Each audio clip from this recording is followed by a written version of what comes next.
Okay, welcome back. Let's finish chapter 4 with just a little bit of advice and some observations about indexes. And so let me start by saying, do not assume that indexes are safe. Many uninformed people believe that if they buy an index, they are buying diversification. And as you have just learned, there are many, many different indexes out there, and every index looks different.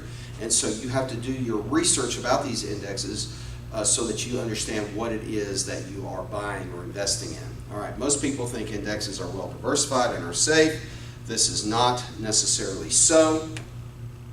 Okay, and so you see the circles that just popped up back in 1999. 29% of the S&P 500 was in technology, and then another 8% was in telecom, and those two are related. So almost 40% of the S&P 500 was in technology back in 1999, okay?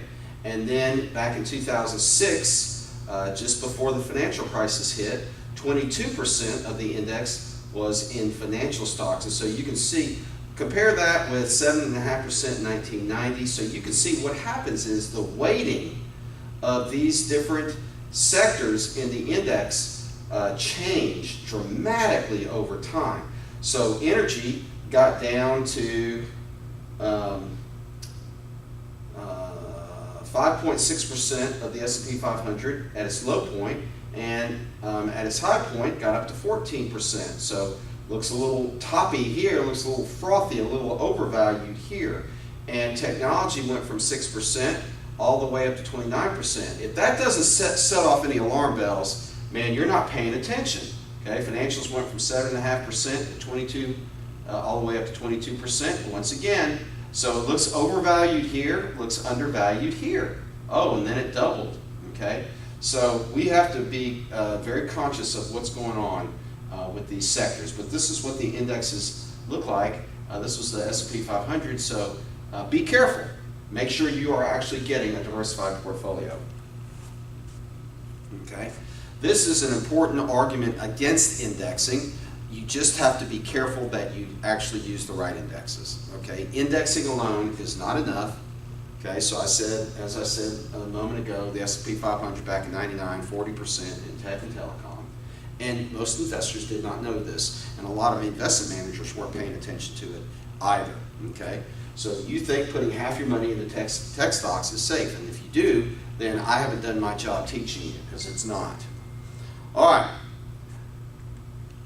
Okay, many indexes incorporate several market sectors, and if you invest in this type of index, you won't be able to identify and to control the exposure the portfolio has to the different market sectors. In other words, you need to understand what market sectors are in the portfolio and what the percentages are, and you have to determine if that is right for you and your clients.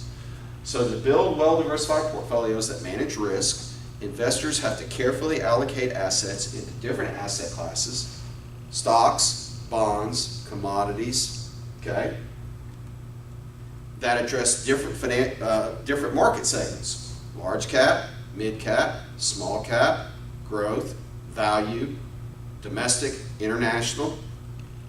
Okay, pay attention to the fees. Okay. Many companies offer index funds that emulate certain indexes, and the fees for these products can vary by as much as 1% of the value of a portfolio annually. So there are big differences in fees, and you think, well, so what? All right. Well, if you have a portfolio that's worth $500,000, and most people who save and invest for about 20 years end up having about $500,000 in a portfolio, the 1% difference is $5,000 a year in fees. And you may think, so what? Okay, well, that's $417 a month. That's a car payment. Okay, or that could pay for your kid's education in a private school. So how about that? Okay, investors can invest in indexes using open-end mutual funds and or exchange-traded funds. So you have to do your research, make sure you're picking funds that are diversified and that you can control what the sector weightings are. Watch out for the fees, and you can choose funds among open-ended mutual funds or exchange traded funds. Okay? Once again, let me repeat what the tasks of an investment manager are. One, establish the emotional and the financial needs of a client in the areas of risk, return, cash flow, liquidity, taxation, time horizon. And really, these are the big three: risk, return, and time horizon. Okay? But you also have to be mindful of needs for cash flow, liquidity, and also taxation. You don't want to burden somebody with a big tax bill. All right? Then select securities that accomplish the tasks listed in point 1. Okay? Then monitor the client's circumstances. Over time, client needs and client emotions will change. Okay? Monitor conditions of the financial markets. Okay? If the financial markets go up too far, too fast, you know that there's a likelihood of a pullback. Be alert for new financial products. Maybe they can be helpful, maybe they're dangerous. Okay? And again, you want to optimize the financial position of your client. All right, so that's the end of chapter 4, and I believe we've got another test coming up. So chapters 1 and 2, and then chapters 3 and 4, and so we have another test coming up, and we'll see you in class, and we'll move on to chapter 5. Shalom.